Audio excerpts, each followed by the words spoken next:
Aujourd'hui, c'était mon premier jour à la fac. J'étais super stressée, je ne connaissais personne. Ça y est, je suis lâchée dans le grand bain. Je viens d'avoir 18 ans, il est temps que je décide de mon avenir. Mais en réalité, la parole qui m'a le plus secouée aujourd'hui, c'est celle de la présidente de l'association féministe. Elle nous a fait un magnifique discours sur les dangers du confinement pour les femmes victimes de violences. Waouh, une vraie oratrice! J'étais bouche bée. Je n'avais qu'une envie, c'était de rejoindre l'asso sur le champ. En plus, j'ai adoré leur slogan « Sois rebelle et ouvre-la ». Mais avec un peu de recul, je ne sais pas si c'est une bonne idée.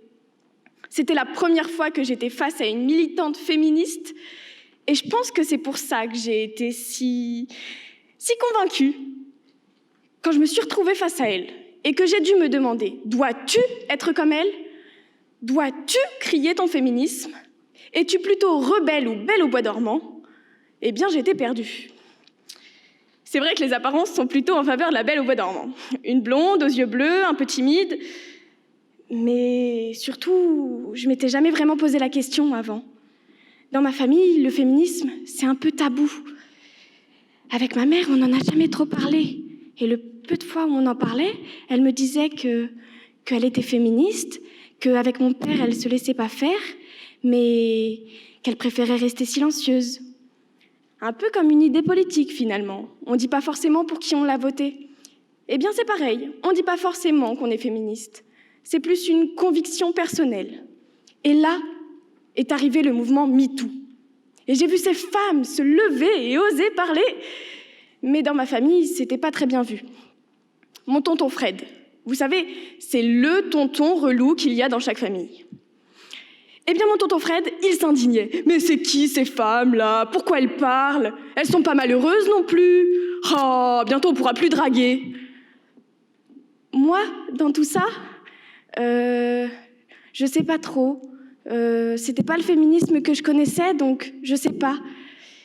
Et du coup, aujourd'hui, quand je me suis retrouvée face à cette féministe, je savais pas trop non plus. Et pour moi, c'était évident. À première vue, j'avais pas de choix.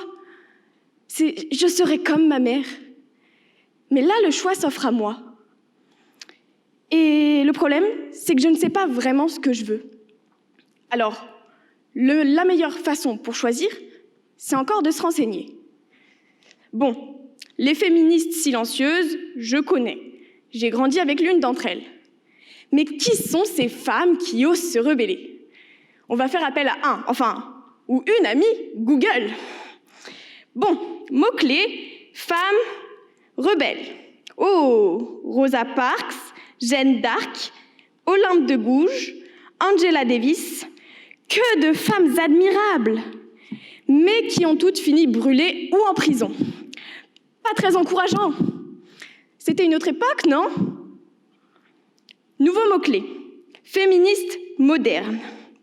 Ah, l'un des premiers dons, c'est Adèle Haenel. Elle, je la connais bien. Merci, tonton Fred. À défaut du flamme du bûcher, la voilà maintenant sous le feu de la critique. Les violences de la modernité et ses tweets n'a rien, mais rien à envier aux rancœurs du passé. Sa faute? Oser dénoncer des violences sexuelles. Résultat, Polanski s'en sort blanc comme neige avec une petite pub et un Oscar parce qu'il faut séparer l'homme de l'artiste. Mais pour Adèle Haenel, on ne sait pas rien du tout. En n'osant parler, elle a probablement flingué sa carrière. Finalement, on n'est pas très loin du bûcher. Ah, dans cette liste, il y a aussi Angèle, je la kiffe. Balance ton quoi? Balance ton quoi? Ah, je l'adore. Ah ouais, mais pour elle, c'est pas beaucoup mieux, hein. Oh, la magnifique une de Paris Match, habillée tout en rose, titrant « Génération Angèle, subversive mais pas agressive, bonjour le sexisme ». Je comprends qu'elle ait mal réagi. Et cette histoire avec son frère, accusé d'agression sexuelle. Ah bah, là tu réagis pas, hein? T'es féministe quand ça t'arrange. Ah, les femmes. Toujours fautives, même quand on n'a rien à voir dans l'histoire. Si ça, c'est pas magnifique. À quel moment a-t-on vraiment écouté les femmes sans les lyncher? Bon allez, on va trouver, j'ai encore espoir. Nouveau mot-clé? Féministe féministe et droit. Après tout, ça concilierait bien mon projet professionnel et mes idées. Bon, on cite ici de grandes dames aussi. Ah, Simone Veil, Gisèle Halimi. Alors elles, on les a écoutées. Mais elles ont dû se battre pour y arriver. La politique et la justice, de vrais milieux d'hommes à l'époque. Est-ce toujours vrai? Elles sont nombreuses aujourd'hui, les femmes, au sein du barreau et de la magistrature. Mais alors pourquoi les femmes ont-elles toujours aussi peur de prendre la parole? Moi la première! Comment je peux oser m'imaginer en Gisèle Halimi alors que j'ose à peine m'exprimer en cours? Suis-je moins légitime que mes camarades hommes pour parler? J'ai pourtant de meilleures notes que certains d'entre eux.